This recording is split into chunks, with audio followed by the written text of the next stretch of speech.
What are you reclaiming about yourself this month, Virgo?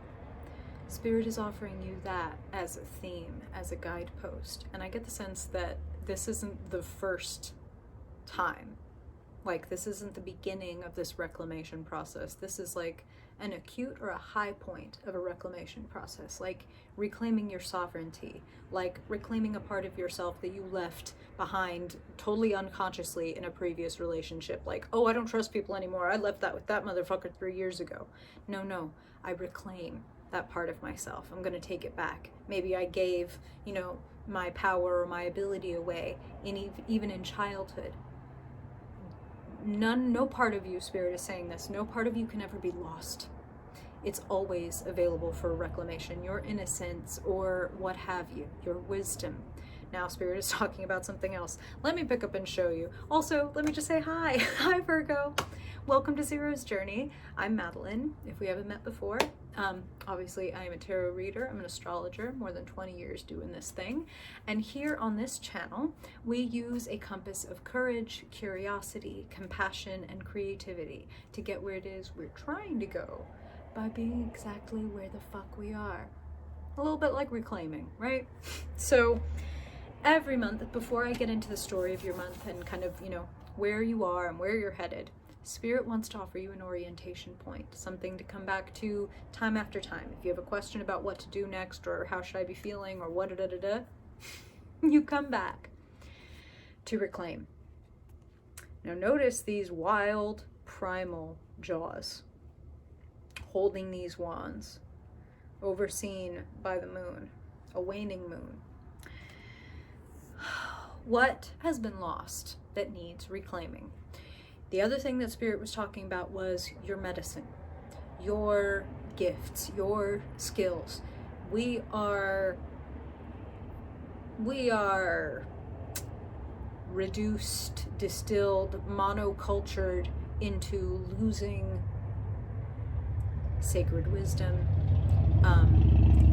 Even like, I know this is getting real woo real quick for my Virgo people. Apologies if this is your first time here and this is like way out of this world for you. But even knowledge from previous lifetimes. Like, oh, my soul feels drawn to making music or going to this place or using my hands to do this or that or using divination tools or taking 2-hour walks every single day or talking to the trees or whatever. Reclaiming that you don't have to have a degree or a certification or an old man with a beard telling you you're good at it in order to claim it.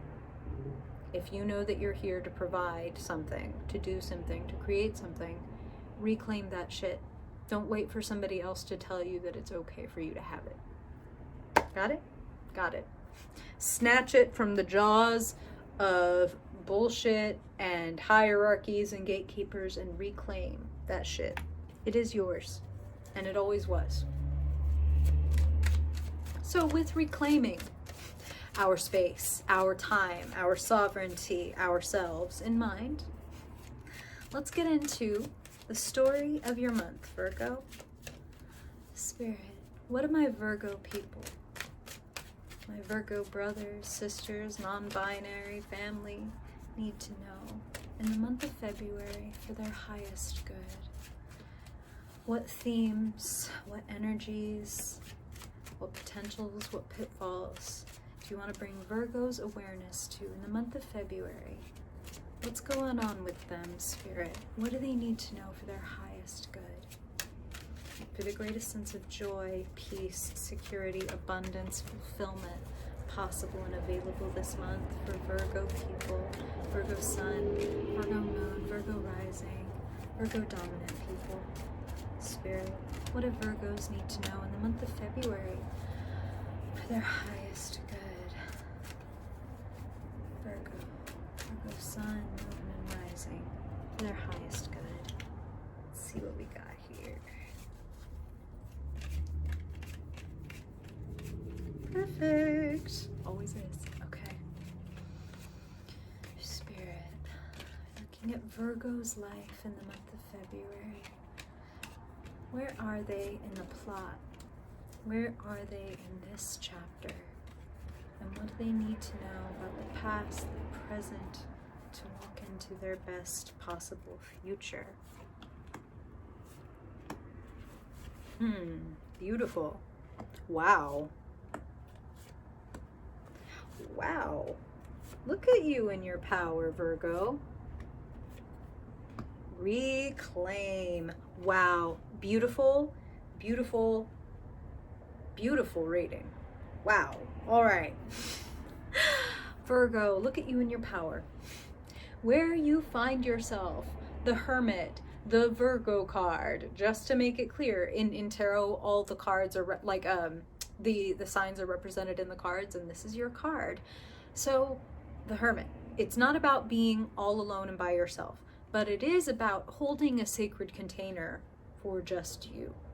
What do I feel like? What do I want? What is mine? Reclaim. Notice how they are shutting the laptop and they are paying attention to their pendant, their light inside. It doesn't matter what other people are thinking or doing. You might be needing to reclaim some of your time in that sense. Like, oh, maybe I'm spending a lot of time looking at how other people are doing things or what they are, and that is part of the losing sight of like myself or what I am and what I have to do. You have tremendous, tremendous possibilities, and I see a tremendous adventure in front of you, Virgo. I see even possibly for some of you like a trip. It feels more like a trip, but it could even be a move for some of you. It looks like a good thing. Whether it be trip or move, it looks fantastic. Let's talk about it. Center of your reading, Page of Wands. Openness, adventurousness, willing to find out, willing to discover, willing to explore. Crossed by Six of Pentacles. I'm hearing that there is generosity coming your way this month, Virgo. If you need something, ask for it. If you want to give something, make an offering, whether that's like in a business sense or in a donation sense or whatever, do it. Honestly, the golden rule applies and is good at any time, but for you this month, it feels like it's very like literal. Like, damn, do unto others as you would have them do unto you. I just did this and then I got that. This is crazy. Like, it feels like it's a direct like mirror, like it rhymes, like instant karma, the good kind, like that. So give and you shall receive. Six of Pentacles is like, wow, you have a lot. So give it, share it. If you, again, have a skill, maybe that you can contribute, or there's a cause you really care about, give to it. And also, as I said, if there's something that you want or need, ask for it. It's a great month for things to expand. Good Lord, Virgo, when I said that you're going to be in your power this month, crowning your reading, Queen of Wands. Below that, what's going on inside of you? Three of Wands, exploration, a level up, looking at new horizons and new possibilities, expanding and growing, which is what the Queen of Wands is all about. Queen and King has nothing to do with sex and gender. It has everything to do with a sort of personality type. Queens tend to be more concerned with inner power, inner control, inner creativity, whereas the Kings are more about like, can everybody see like what I'm controlling? Can they see the building I made or the play I wrote or whatever, like outer concern versus like, how's my channel doing? How are my people doing? That kind of thing. A very nourishing and nurturing energy with the Queens. And the Queen of Wands shares her talents very generously. She lights up a room and she helps light up the talents and abilities of other people. She makes people feel good about themselves. She raises the vibe. You know what I mean? People gravitate toward her naturally because she makes them feel good about themselves. Who doesn't like to feel more talented, more interesting, more funny, more cool? You know? You have this gift of making people feel that way. Virgos aren't always celebrated for their charm, but hot damn, Virgos are some of the most charming people in the zodiac. Like, I'm not trying to butter you up. You're already here. You're already watching. Like, I'm just saying, be willing to shine. I'm also hearing, Virgo, on a very like fundamental level, we're going to come back to this real quick. The Hermit card, Spirit is talking about taking care of your body. Like, and I don't mean like, I just hate, sorry, side note, editor's note, I hate how when I say, like, out loud, take care of your body, even, like, for me, the programming that comes up is, like, working out and sweating and, like, changing your body. I'm not talking about that. That might be something you want to do, and if you do, that's totally cool. I'm talking about, like, I'm getting enough water. My blood is getting enough circulation. I'm not talking about making it look anyway. I'm talking about you feeling good in it. I'm talking about you feeling like I feel energetic, I feel supple, I feel limber, I feel like I have enough energy to do the things that I want to do, and doing the things that help that along. So like drinking enough water and making sure you're eating enough food that has seen the sun and things like that. Not talking about moralistic fucking imprint on your eating habits or your workout habits or whatever. Like, fuck all that. I'm talking about you feeling good about you. And it does feel that you're in the midst of working through some stuff. Sitting in the past, the moon, confusion, transformation, transition. I mean, talking about primal shit here. We're reclaiming things that we have lost, pieces of ourselves that we have, again, given away or lost or disempowered or shamed over the years and shoved into the darkness, and parts of us that need to come back. I mean, unclaimed parts of ourselves is unaccessed power. So even if I think, like, oh, I do better in life when I leave aside and lock away the part of me that is, like, inconsolably sad from that trauma that I suffered way back when or whatever, that's inaccurate. I might have an easier time. I might, like, have less bandwidth taken up because I've shut that tab. Like, nope, I don't think about the inconsolably sad part of me. I just go on along about my business. Well, guess the fuck what? Like, that stuff is going to come out one way or the other. Either that trauma is going to pop up and hinder me in my relationships and my vulnerability, or it is going to manifest as some type of, like, a fucking cyst or whatever. Like, and that's just what Spirit is saying. Reality is fractal. What we bury grows. We think we're burying it because we want it to be dead, and if we bury it alive, it just grows. Okay? So, Spirit's like, hey, what needs to be reclaimed? And conversely, what needs to be fully processed, decomposed, decayed, died, so that it can feed into our new growth? Like, you know what? Maybe I am still carrying around residual resentment or residual pain from, again, I just go to this because this is what Spirit is saying and because it's handy. It's like, I still carry resentment from my last relationship. So now when in my present relationship, somebody does this, that, or the other, the resentment that I have for this other person bubbles up because I'm still holding that shit. And I'm not saying you're holding it on purpose. I'm not saying it's your fault if you're holding anything like that. It's not about that. It's, you know, we grab and hold on to things because we think it'll protect us. If I grab and hold on to my mistrust of men, it'll protect me from getting cheated on. But does it? You know what I'm saying? Just an example. It's like, does it help me, like, not get taken advantage of, to not trust anybody? Or does it just hinder me from actually having, like, total intimacy and support in my relationships? Like, when we're vulnerable with people or with the world, we're going to get hurt. Period. People make mistakes, we miscommunicate, we misunderstand each other. Being vulnerable is dangerous and scary, more than being buttoned up and not ever showing our shit to anybody. And also, being vulnerable is much more pleasurable and exciting and life-affirming than being buttoned up and holding everything back. It's the trade-off. Like, no, yeah, you know, what is that wonderful C.S. Lewis quote that I will totally not even try to paraphrase? Like, but, okay, you know, I'm going to try a little bit. There's this great quote from C.S. Lewis about, you know, yeah, do you want to protect your heart? Like, quick, lock it in a box. Don't ever love anything, not even an animal, because, like, that shit will get broken. And it's true. To love is to get hurt. To show your creative gifts or your personal world to the world is to have people react poorly to it. There will be people who love it and react extremely well to it, and there will be people who get triggered by it or hurt or think it's crap or whatever. And the question is, how do you feel about it? Can you hold your center?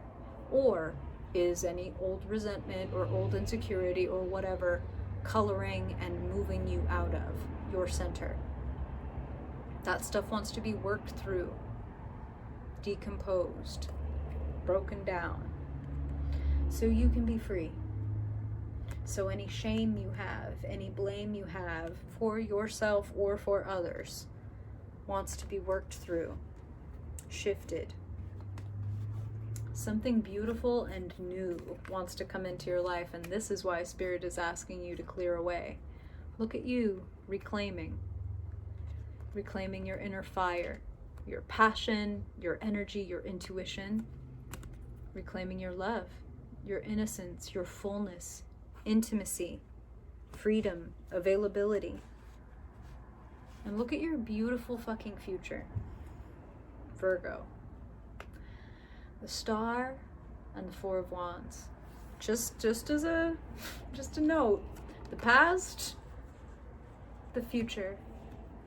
Walking around in the dark, feeling unsure, feeling scared, jumping at shadows. And then, still here in the dark, still making my way forward, not totally sure, but guided and trusting, faithful, vulnerable, moving toward where you need to go. No stagnancy here. Willingness to adventure, willingness to expand. And that brings you home. It's so funny and interesting, and I almost want to say ironic, because it's like stumbling around in the dark, fumbling toward ecstasy via pure faith. Like, I don't know, that's what this has in common with this card. I don't know for sure that what I'm leaving behind I will ever get back again. But I just have a feeling that there is something more and better out there for me. And when you go based on your faith, and when you're open, naked, right? Like vulnerable, willing to be intimate, you'll be received, loved, accepted, supported. So if you're asking yourself if you should put yourself out there when you're ready, reclaim the knowledge that you have and show up in the fullness of yourself, unashamed, unabashed, having reclaimed your sacred knowledge, your boundaries, etc. You're gonna fucking shine. What can I say? I love it, Virgo. I'm excited for you. Do you already know what this is? Do you got stories, questions, comments? Please leave them below. I would love to hear them. And if you ever want to go deeper, get a personal reading, or if you'd like to support the channel and get daily tarot readings, get invited to a live call-in show we do every month. It's a lot of fun. All the ways to do the things are in that box below. Thank you for spending time here, Virgo. If you like it, like it. If you vibe, subscribe, send to a friend. It's all very helpful for me, and I really appreciate it. And I hope this is helpful for you, Virgo. I hope the time you spent here pays for itself many times over. And if I don't see you in a reading before then I hope I will see you in your March reading. Bye, Virgo.